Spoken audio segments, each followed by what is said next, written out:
Hi friends, എല്ലാവർക്കും നമസ്കാരം. Entertainment കീഴിലേക്ക് എല്ലാവർക്കും സ്വാഗതം. റിവ്യൂ ആണ്. കടുകണ്ണവ ഒരു യാത്രാക്കുറിപ്പ്. മനോരഥങ്ങൾ എന്ന ആന്തോളജി മൂവിയിലെ രണ്ടാമത്തെ സിനിമ. മമ്മൂട്ടിയാണ് നായകനായി വന്നിരിക്കുന്നത്. പിന്നെ വിനീതും ഒരു പ്രധാന വേഷം ചെയ്തിരിക്കുന്നു. രഞ്ജിത്താണ് സിനിമ സംവിധാനം ചെയ്തിരിക്കുന്നത്. MTയുടെ ആത്മകഥാംശമുള്ള സ്ക്രിപ്റ്റാണ് കടുകണ്ണവ ഒരു യാത്രാക്കുറിപ്പ്. സംഭവം ഈ സിനിമയാണ് ഇതിനകത്ത് ഏറ്റവും ചെറിയ സിനിമ കേട്ടോ. ഇതിന്റെ ഡ്യൂറേഷൻ ആകെ 31 മിനിറ്റും 56 സെക്കൻഡും ഉള്ളൂ. അതായത് ഈ 9 എണ്ണത്തിലെ ഏറ്റവും ചെറുത് അല്ലേ? അതെ, അതിന് കാരണമുണ്ട്. അതായത് ഇതൊരു നോവലല്ല, ഒരു ചെറുകഥയല്ല, ഒരു യാത്രാക്കുറിപ്പാണ്. ഒരാള് ഒരു യാത്ര ചെയ്ത് വന്നു കഴിഞ്ഞതിന് ശേഷം നമ്മളൊരു കുറിപ്പ് ചെയ്തിടൂലേ, അങ്ങനത്തെ ഒരു കുറിപ്പ് മാത്രമാണത്. അതെ, ആ യാത്രയെ കുറിച്ചുള്ളൊരു വിവരണം, അത്ര സാധനം ഉള്ളൂ. അത് ആ രീതിയിൽ തന്നെ കാണണം. നമ്മൾ മറ്റുള്ള സിനിമകൾ കാണുന്ന പോലെ അതിനൊരു തുടക്കം, എന്നിട്ട് അതിലൊരു കഥ, എന്നിട്ട് ഇതിനൊരു പ്രത്യേക തരം ഒരു ക്ലൈമാക്സ്, അങ്ങനെയൊന്നും ഉണ്ടാവില്ല.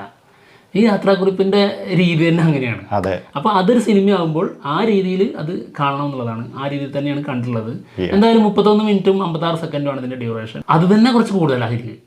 ഈ കുറിപ്പ് എന്നൊക്കെ പറയുമ്പോൾ അത് കുറച്ചല്ല, നല്ല കൂടുതലാണ്. അതായത് ഇത് നമ്മൾ കാണുമ്പോൾ അല്ലെങ്കിൽ അങ്ങനത്തെ ഒരു ഫീല് നമുക്ക് സിനിമയിൽ കിട്ടണം. കുറച്ച് നീട്ടി വലിച്ചതുപോലെ നമുക്ക് ഫീൽ ചെയ്യുന്നുണ്ട്. പിന്നെ MTയുടെ ഇത് ഇങ്ങനെയാണല്ലോ എന്നുള്ളത് കൊണ്ട് നമ്മൾ അങ്ങനെ അംഗീകരിക്കുന്നു. അതെ, അതൊരു സത്യമാണ്. പിന്നെ എന്താന്ന് വെച്ചിട്ടുണ്ടെങ്കിൽ മമ്മൂട്ടിയാണ് പ്രധാന വേഷത്തിൽ എത്തിയിട്ടുള്ളത്. മമ്മൂക്കയ്ക്ക് ഒരുപാട് എന്തെങ്കിലും ചെയ്യാനുണ്ടോ എന്ന് വെച്ചാൽ ഒന്നുമില്ല. അതായത് സ്ക്രീൻ സ്പേസ് തീരല്ല. യെസ്, ചെയ്യാനുള്ള റോള് വെടിപ്പായിട്ട് ചെയ്തു പോയി എന്നുള്ളതല്ലാതെ ഈ സിനിമയിൽ മമ്മൂക്കയെ തന്നെ വേണമെന്നുള്ള ഡിമാൻഡ് ചെയ്യുന്ന ഒരു ക്യാരക്ടറൊന്നല്ല. അതെ, പിന്നെന്താണെന്നറിയോ, ഇത് MTയുടെ ആഗ്രഹമായിരുന്നു. MTയുടെ ഒരു വലിയൊരു ആഗ്രഹമായിരുന്നു അത് മമ്മൂക്ക തന്നെ ചെയ്യണം എന്നുള്ളത്. കാരണം ആളുടെ ഒരു ആത്മകഥ അതിനകത്ത് ഉള്ളത് കൊണ്ടായിരിക്കാം, ആ ഒരു സോള് ശരിക്കും മമ്മൂട്ടി ചെയ്താലേ കിട്ടുള്ളൂ എന്നുള്ളത് കൊണ്ടായിരിക്കാം ചിലപ്പം അത് ചെയ്യണം എന്ന് പറഞ്ഞത്. അതെ, പക്ഷെ എന്തൊക്കെയാണെങ്കിലും ചെറുതാണെങ്കിലും മമ്മൂക്ക ചെയ്തു വെച്ചിരിക്കുന്നത് ഗംഭീരമായിട്ടുണ്ട്, ക്ലാസ് ആയിട്ടുണ്ട്. അതെ, ഗംഭീരം എന്ന് പറഞ്ഞാൽ ഗംഭീരാണ്. പിന്നെ മറ്റൊരു കാര്യം, ഇതിൽ വിനീതിൻ്റെ ക്യാരക്ടർ, ആ റോള് ആൾ ചെയ്തിരിക്കുന്നത്, ഇത് എടുത്ത് പറയേണ്ട സംഭവമാണ്.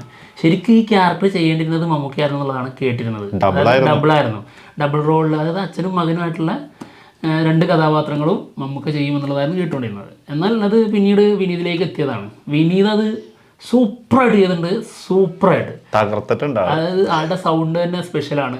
നമുക്ക് ആ സൗണ്ട് ഭയങ്കര ഇഷ്ടമാണ്. അത് ഒരു പ്രത്യേക ആരാധകര് ആളുടെ സൗണ്ടിനുണ്ട്, ശബ്ദത്തിന് തന്നെ പ്രത്യേക ആരാധകരുണ്ട്. പിന്നുള്ളത് ആളുടെ ഡയലോഗ് ഡെലിവറി, ഇതിലൊന്നും എടുത്ത് കാണണത് എന്താണ്.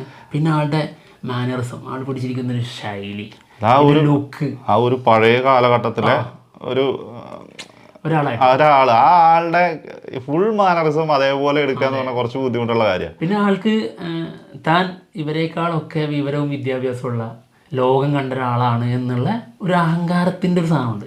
അതായത് അല്പം മുകളിലുള്ള ഒരാൾ എന്നുള്ളതിന്റെ ഒരു ധാർഷ്ട്യവും അഹങ്കാരവും ഒക്കെ ആളുടെ ആ ഒരു അഭിനയത്തിലും കാണാം.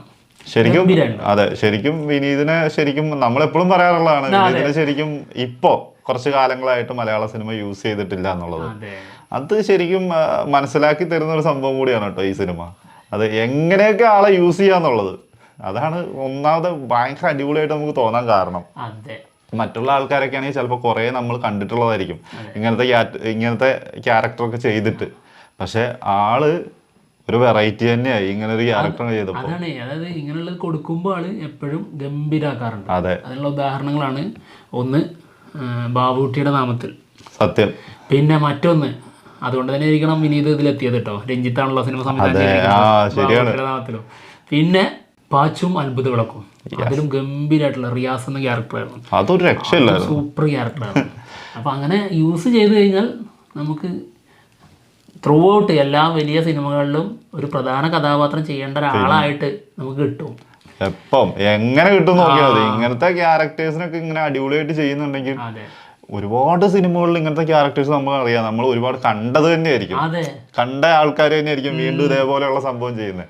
അതങ്ങോട്ട് മാറാന്ന് പറഞ്ഞാൽ വിനീത് വരുമ്പോൾ ഡിഫറെന്റ് ആയിട്ടുള്ള ഒരു ഫീല് വരും. തീർച്ചയായിട്ടും കാസ്റ്റിംഗിൽ തന്നെ ഒരു മാറ്റം വരുമ്പോൾ. പിന്നെ അത് മാത്രമല്ല, ഒരു നടന്റെ ഏറ്റവും വലിയ അനുഗ്രഹം എന്ന് പറഞ്ഞു കഴിഞ്ഞാൽ ആളുടെ സൗണ്ടാണ്, ശബ്ദം.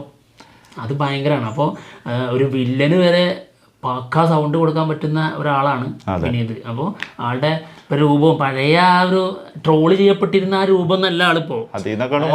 ക്യാരക്ടർ ഏത് ലെവലിലേക്കും പിടിക്കാൻ പറ്റുന്ന രീതിയാണ്. അപ്പൊ അതുകൊണ്ട് തന്നെ അത് ആലോചിക്കാവുന്നേ ഉള്ളൂ എല്ലാവർക്കും. പിന്നെ അതുപോലെ തന്നെ അനിമോളാണ് മറ്റൊരു വേഷത്തിലുള്ളത്. ആൾക്കും അങ്ങനെ ഒരുപാട് റോളുകളൊന്നുമില്ല. ഇതിലാർക്കും പ്രത്യേക ഒരുപാട് റോളൊന്നുമില്ല. കുറച്ചല്ലേ ആകെ ഡ്യൂറേഷൻ ഉള്ളൂ. അതില് എല്ലാവരും കുറച്ച് വന്ന് പോയിരിക്കുന്നു. അങ്ങനെയുള്ളൊരു രീതിയാണ് ഇതിന്റെ. അപ്പൊ അതുകൊണ്ട് നമുക്കൊന്നും പറയാൻ പറ്റുന്നില്ല. വന്നത് എല്ലാവരും വന്നിട്ട് ചെയ്തിരിക്കുന്നത്, ഇപ്പൊ ചെറുതാണെങ്കിൽ പോലും ചെയ്തിരിക്കുന്നത് എല്ലാവരും നല്ല അടിപൊളിയായിട്ട് ചെയ്തിട്ടുണ്ട്. അതിൽ കുറച്ച് കുട്ടികളുടെ ക്യാരക്ടേഴ്സ് ഉണ്ട്, അവർ നന്നായി ചെയ്തിട്ടുണ്ട്. എന്തായാലും ഒരു ലാസ്റ്റിലേക്ക് എത്തുമ്പോൾ ഒരു പ്രത്യേക ഒരു വൈബ് കിട്ടുന്ന ഒരു സിനിമയാണത്. അതായത് ആ ഒരു പർട്ടിക്കുലർ സംഭവം, ഒരു സിറ്റുവേഷൻ അത് ഭയങ്കരമായിട്ട് ഞെട്ടിച്ചു. അത് പറയാൻ പറ്റില്ല. നിങ്ങൾ കാണാത്തവർ ഒരുപാട് പേരുണ്ടാവും. എന്തായാലും അത് കാണുക കേട്ടോ. നല്ല അടിപൊളി ഒരു സംഭവം തന്നെയാണ് ഇതിനകത്ത്. ഒരു ക്ലാസ് ഐറ്റം. അപ്പൊ എന്തായാലും കാണുക, മിസ്സാക്കരുത്. C5-ലുണ്ട്. പലരും ചോദിക്കുന്നുണ്ട് ഇതെവിടെ കാണാൻ പറ്റും, തിയേറ്ററിൽ വരുന്നുണ്ടോ എന്നൊക്കെ ചോദിച്ചിട്ട് ഒരുപാട് ആൾക്കാർ വരുമോ എന്നൊക്കെ ചോദിക്കുന്ന കമന്റ്സ് ഉണ്ട്. ഇത് OTT-ൽ വന്നതാണ്. 9 സിനിമകൾ അടങ്ങിയ ഒരു ആന്തോളജി മൂവിയാണ്.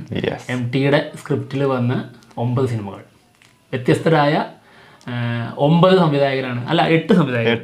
പ്രിയദർശൻ 2 ചെയ്തിട്ടുണ്ടല്ലേ? 9 നടന്മാരും. എന്തായാലും ഇത് LJP ആയിരുന്നു ചെയ്യേണ്ടിയിരുന്നത്. അത് പിന്നെ മാറിയിട്ട് രഞ്ജിത്തായതാണ്. പക്ഷെ ശരി, അതും അടിപൊളിയായി എന്തായാലും. പിന്നെ പ്രത്യേകിച്ച് ഒരു കാര്യം പറയാനുള്ള ആദ്യം പറഞ്ഞ കാര്യം തന്നെയാണ്. ഇത് എന്താന്ന് വെച്ചിട്ടുണ്ടെങ്കിൽ ഇതൊരു സിനിമ കാണുന്ന പോലെ, അല്ലെങ്കിൽ നമ്മൾ ഒന്ന് തുടങ്ങിയിട്ട് അവസാനം വരെ നമ്മൾ ക്ലൈമാക്സ് അടിപൊളി ഒരു സംഭവം ഉണ്ടാവും എന്നൊന്നും പ്രതീക്ഷിച്ച് കാണാനിരിക്കരുത് കേട്ടോ.